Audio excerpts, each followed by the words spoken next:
before we start, I think it's interesting because you have a new role. So I want you to say your name, spell for me, and then your role. Yeah, Ryan Walters, R-Y-A-N, W-A-L-T-E-R-S. I'm excited to take over as the CEO of the Teacher Freedom Alliance. We will be destroying the teachers union. There won't be a teachers union nationally when we're through with them. Very excited to get to work for the future of the country, and I can't wait to get started. Can you talk to me more about what the Teacher Freedom Alliance is, TFA? Yeah, so we're one of the largest grassroots organizations in the country. We're in all 50 states. We're creating a teachers' army to destroy the teachers' union. So what we do is we make sure that we've got people that actually have our kids' interest. We're America first. We're unapologetic about that. We provide teachers' liability insurance. We do all that we can to protect teachers from the attacks from the radical left. And we're going to help get the country back. And so, we'll be a presence across the country, nationally, and that's going to continue to grow. Can you talk to me how you got this position? Because we have seen that there's actually some press releases from your office as state superintendent about TFA in March. So it sounds like it's a pretty new thing. And the Freedom Foundation was working on that. So can you talk to me how you got involved?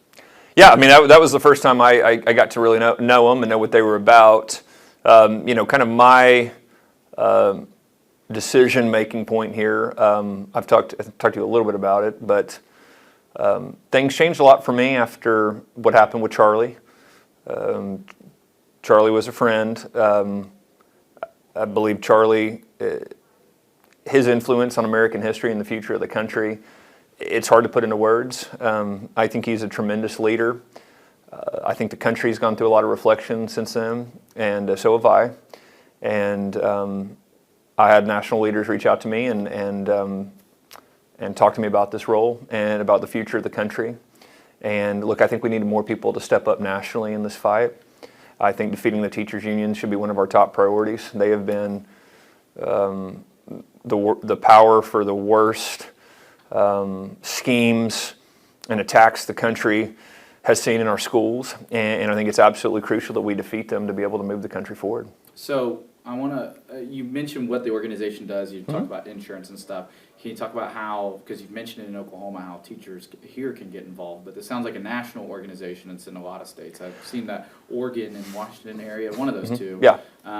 So how can, turn it silent like that, how can teachers get involved in everything, and can you talk more about it? Because we do have questions coming into our newsroom, like, is that not a teachers union in itself, what you're joining? Yeah, no, this is an effort to leave the teachers union.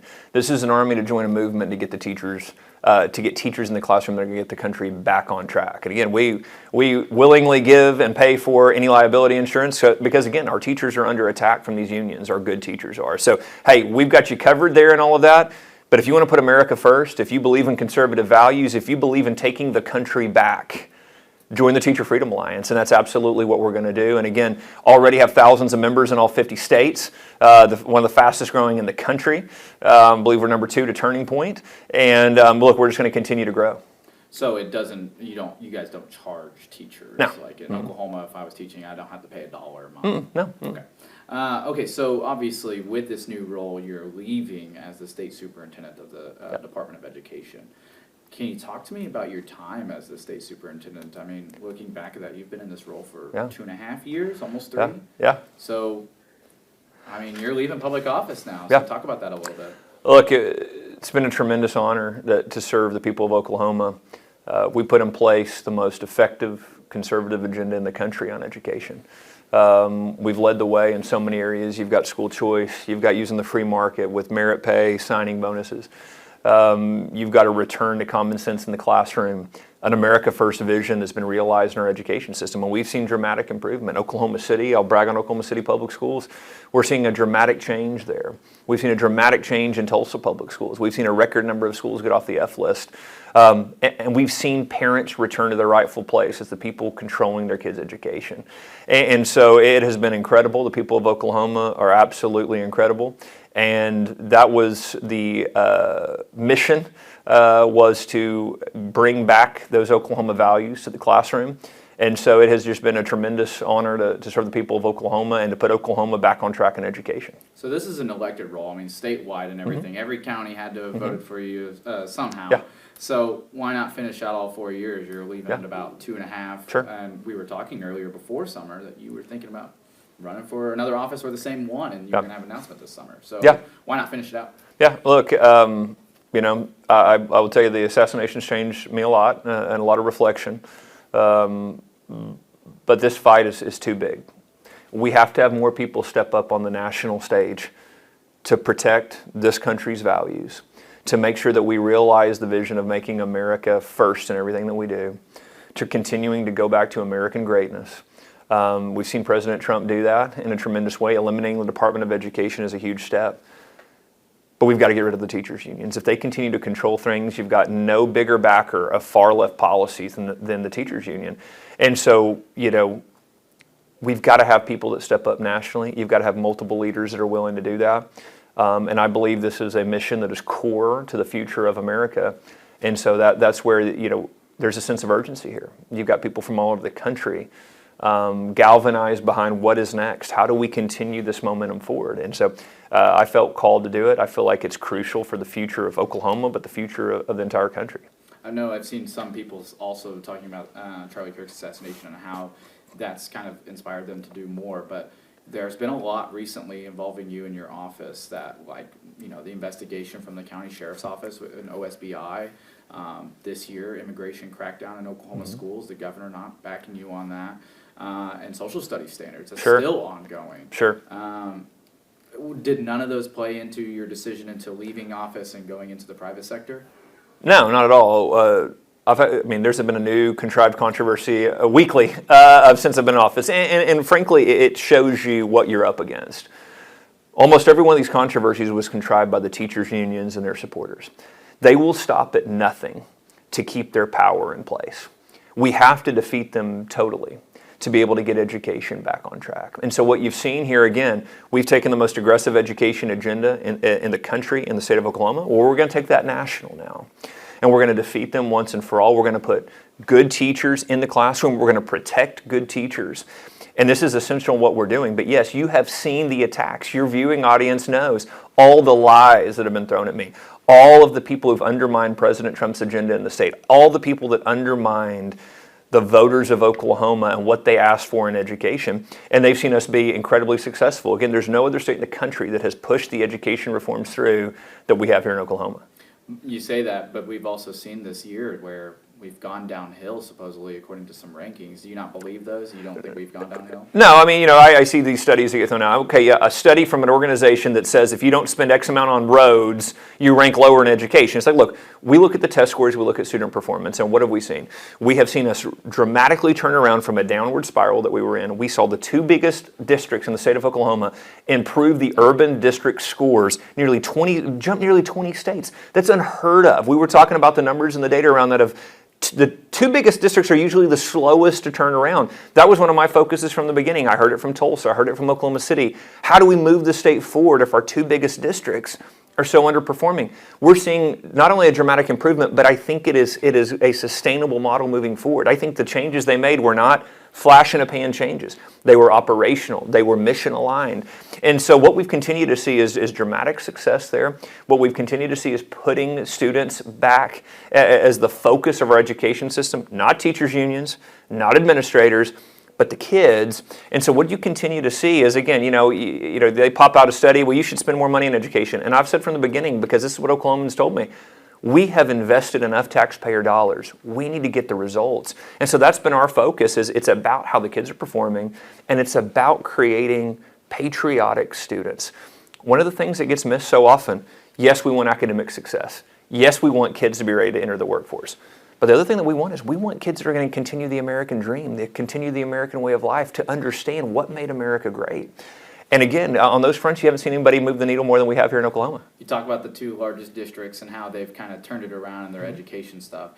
This is a question I've been wanting to ask you since I heard the rumor that you were leaving office. Is what do you think your biggest accomplishments and maybe something that you wish you would have done better? Because obviously I know pretty much every board meeting I went to, there was always a presentation from Tulsa Public Schools about what they're doing and trying to improve. So what do you think now looking back at your career as a public official? Yeah, look, I'm proud of a lot of things and couldn't have, you know, to be clear, you know, I was the tip of the spear, the representative of the people of Oklahoma. If it wasn't for the parents put me in office.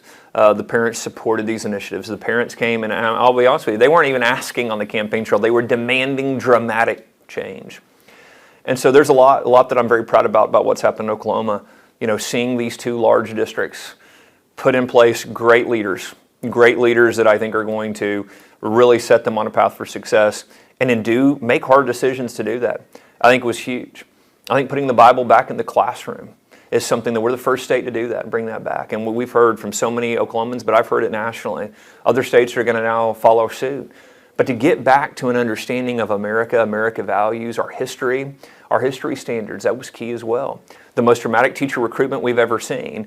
The signing bonus programs are now being picked up by over a dozen states across the country. Merit pay, the first state institute merit pay across the board for any teacher's eligible. Get 1,000 teachers in a pipeline to make 6 figures.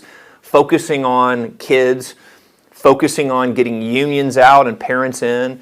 There's so many accomplishments that we've able to make in the state of Oklahoma. And so, look, I'm just so proud of the people of Oklahoma for fighting for their kids. What about something that you wish you would have done better in your time as state superintendent? There's got to be something. Yeah, look, I mean, you always look at all the relationships that you have, and that's one of the things when I look back, that's what I'm going to be, I've got to work with some great people. I always try to travel around the state a lot. I always look back at, I've folks all over the state, when are you going to come back here and there? So you look at things like that, but look, I did what I said I was going to do. I was very straightforward with people, and I've said this from the beginning, and you've heard me say this, but I was always up front with the people of Oklahoma. I was very direct. I don't do the PC. I don't do the, kind of speak in platitudes and don't say anything. Very direct. And frankly, you have some folks that disagree with it. Well, I said, hey, look, here's what we're doing. We'll tell you why. We'll lay it out. But we've been able to build a coalition to get across the finish line the most aggressive education agenda in the country. So now looking forward, your position, you'll have to still submit your resignation letter, and then the governor will have to appoint a new state superintendent. Have you submitted your letter just yet? No, I've been talking to the governor about it. We're going to sit down and have a few more conversations. So, look, we're working on a transition. I'm going to do all that I can to make sure that he has everything he needs to be successful moving forward. So we've been working on that, and so we haven't announced anything yet on that specific time, but we're working on that together. So there is the rumor out there that it's tomorrow. That's not, you wouldn't say it's tomorrow?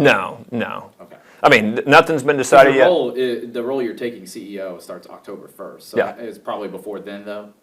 Yeah, I mean, that's what we're looking at. And again, I told the governor, again, our conversations have been, let's talk through it. What do we need to do? But yeah, I'm ready to hit the ground started with the new role. So we're working very actively to make sure that everything's in place for a smooth transition. Talk to me about this appointment. I wanted to push a little bit more about this because I have talked to, before you were state superintendent, you were Secretary of Education. Mm-hmm. I've talked to Nellie Sanders before, the current Secretary of Education. There's some others that are in the education field. Who do you think should take over your role? Or maybe if you don't have someone specific, what do you think Oklahoma needs in a state superintendent? Yeah, look, that's up to the governor and his discretion there. But look, you've got to have someone who furthers the agenda of the people of Oklahoma. And what the path we've put the state on is what Oklahomans asked for. It's what they demanded. And you see the radical left come, throw their fits, attack me, attack my family, all this nonsense. They try to intimidate public officials from doing the will of Oklahomans. So people of Oklahoma spoke loudly and clearly in the election. Frankly, it doesn't take long. I love to do breakfast diners. I'm a big breakfast guy. So, people come up and talk to you. And I mean, it doesn't take but a few conversations to see the frustration they've had with where the education system has been and their excitement at where it's going. And so, look, you've got to listen to parents. You have to put parents first in everything you do. And I think you have to have your ear to the people of Oklahoma.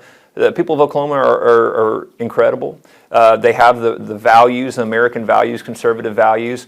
For far too long, we've seen public officials push back and reject what the people of Oklahoma want, when really the people of Oklahoma have had the vision from the very beginning. You want to support the family. You want to put the family at the center of everything you do. You want common sense. Get back to the basics in the classroom. Yes, we want American citizens that understand the history of this country, the values of this country. That's what we want promoted in our schools. And again, you talk to folks. It doesn't take you very long to kind of see that vision. So what's your message to Oklahomans now as you're leaving this office? I know, of course, you may want to talk about TFA, and we're going to talk a little bit more about it before I let you go, but more to Oklahomans as your 2.5 years as state superintendent is coming to an end. Yeah, I would want to tell Oklahomans it's been an honor to serve you. It's been an honor to work with you. It's been an honor to fight for your values. All the attacks from radicals have tried to take our state over.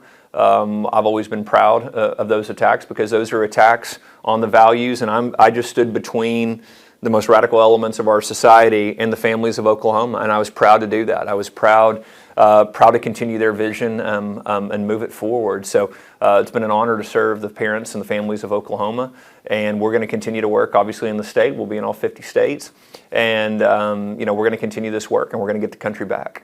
A lot of your initiatives, we've heard from people that they're not really happy about some of them, especially we heard a lot about the school lunches this summer, especially from districts. Do you think some of those might go away, some of your initiatives that you have gone after? I mean, you just announced this new one this week with TPUSA, so do you think that's even going to stand after you resign? It absolutely should. Again, when I'm in the grocery store, I'll always have several moms that are just, they are irate on the school lunches. And that's where the idea came from. I think I told you before. I was at an event and a group of moms came up to me and started going, "What is the deal? Why am I getting hit with this right now?" These are common sense measures. And listen, the districts have pushed a status quo that has not been acceptable for taxpayers, students, and parents. I have come in as the disruptor to say, absolutely not. You don't call the shots here. The parents do. The taxpayers do. So all of those will absolutely should continue.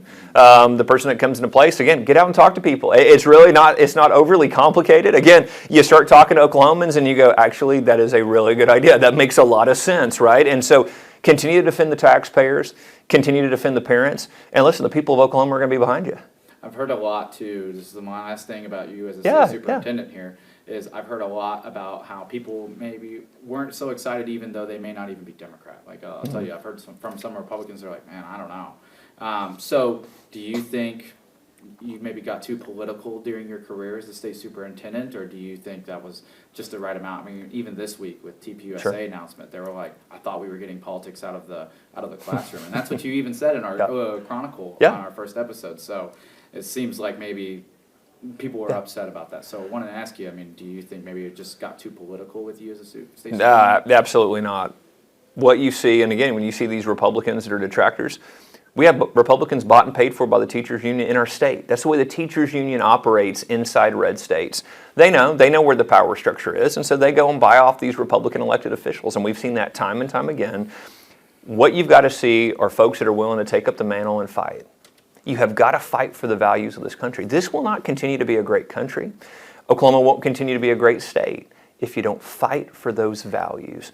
And so when you see Republicans that get weak kneed on it, they want to cave to the unions, they want to cave to the woke mobs, the people of Oklahoma are going to hold them accountable for that. And what you have is an education system that was so radicalized by the left, bringing it back to common sense and getting back to the basics is such a dramatic shift from where it has been. And so getting back to saying student-led organizations are going to be allowed in schools. So the radical left wants to act like that's a major step. So I'm going, guys, you're the ones that forced Drag Queen Story Hour, you forced BLM movements, you forced all this stuff, and then we say, if the kids want one, you let them have them. You don't force anybody into them, you let them have them, and their mission is to promote civil debate and discussion.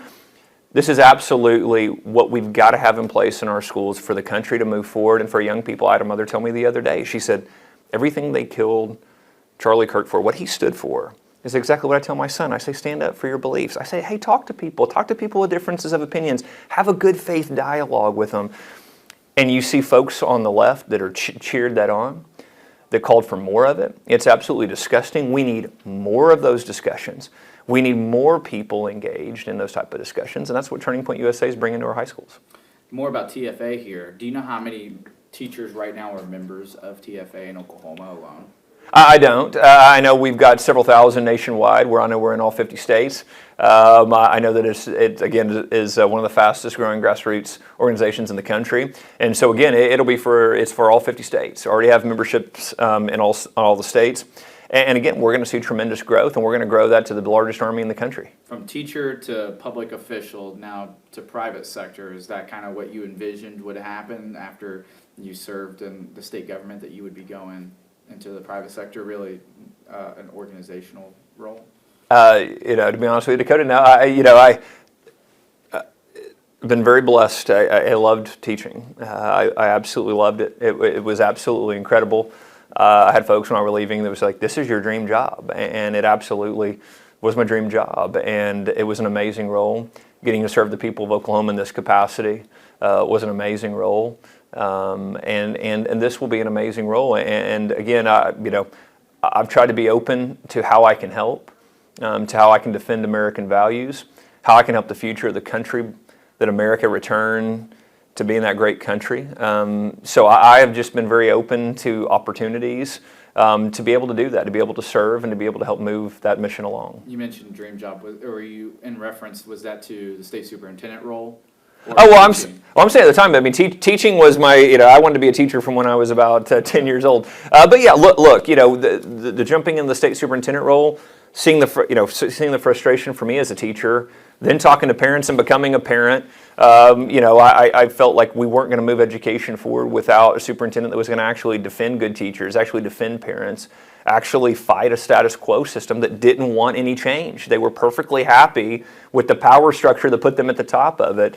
And so, I thought it was absolutely necessary for somebody to stand up and fight for those values. So with TFA, are you going to be still here in Oklahoma? It's obviously a national organization, so you might be traveling around, but are you going to be living here, or are you moving? Yeah, that's my plans. Love Oklahoma. But I don't know what the future holds with everything. But look, I love it here. I think Oklahoma is the greatest state in the country. Absolutely love it. So yeah, there's absolutely no plans to move. Again, could not be happier with the state, with the people here, the greatest people in the country. So yeah, we're gonna be in Oklahoma. And you've gotten some farewell wishes from the governor. It seemed like there was even a board member in the meeting that wished you and your family well in this new journey. How do you feel about receiving those? Because it's even from some people that maybe you haven't had the greatest relationship with in the last few months. The people of Oklahoma are very kind and just incredibly generous people. I've had a lot of calls, a lot of texts, and just incredibly generous people, and I've talked about this before too, but I take my kids to a lot of events and stuff, and they love going because it's like hey, people are so sweet to them. People always talk to them, and frankly give them too much candy. But the people of Oklahoma are just incredible. They're the most incredible people in the country, and so it's incredibly touching. Are you going to miss being a public official? Yeah, look, I love meeting Oklahomans. I love going and talking to Oklahomans. I love being able to go around the state, and that was always my mission at the very beginning of the campaign. Guys, we got to hit all 77 counties quick. I want to get out to every single county, and I love it. I absolutely love being able to travel the state. Absolutely love the people that I've been able to meet, and relationships that are going to go for the rest of my life. And so, that's something that I want to continue to do, continue to be out and about, and continue to meet just the incredible people of our state. Okay, well, I have one question I missed when it came to all the state superintendent stuff, but this is really it. So obviously there's been some lawsuits too that you've been fighting against, obviously the social studies standards one. So what happens with those now? Can you explain the process? Because if you are leaving as state superintendent, does the next one kind of assume that role in the lawsuit? Yeah, so great question. So what happens is basically you inherit I'm still a litigant in a lot of lawsuits from my predecessor. Okay. And so those things just continue on. But yeah, that's kind of, when you sue the state, when you sue the board, in your official role. Correct. I got briefed on all of the, okay, well, those are still going. But sometimes, unfortunately, the court system, it takes forever to move some of those things along. So those things just continue going. Okay, that's good to know, because that was a story I think we're wanting to chase is, so what happens with all of these now? Well, is there anything I haven't asked you about your role with TFA or, you leaving as a state superintendent that you'd like to mention? I don't think so. Look, I appreciate the opportunity to have the conversation. And again, absolutely love the work that we've been doing. I absolutely love the people of Oklahoma. Absolutely honored to be able to serve them, and very excited about the new role and taking this fight national and getting the country back.